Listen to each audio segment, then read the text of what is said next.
боюнча кат жазып, Текебаевга берип, Текебаев Атамбаевга берген менин катымды.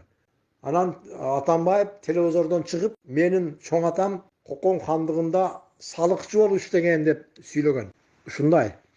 Орустар тарабынан Кокон хандыгы кулаган 1876-жылы. Анан кулагандан кийин ошонтип отуруп Союз менен орустар менен жашап калдык го. Орустар менен жашап, анан Союз ыдырап, Кыргызстан эгемендүүлүккө ээ болуп, ошо ээ болгондо Кокон хандыгы Актүрпак хандыгы болуп түптөлүп калган.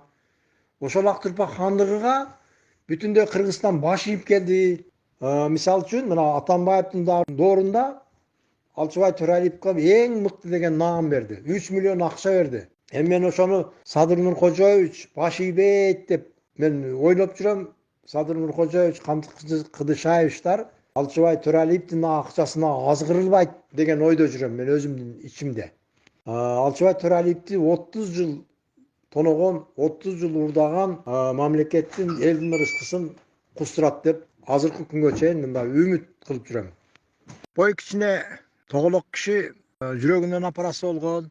Азыр бул киши иштегиси деле келбейт го, бирок башка бирөөлөр иштетип турат да бул кишини.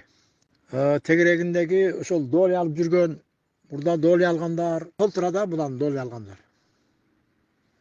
Бул кишинин өзүн эле мен жеке өзүнү күнөөлөбөйм, бирок бул кишинин тегерегинде толтура кишилер бар да. Жогорку бийликте тургандар арасында, укук коргоо органдарынын арасында ушундай.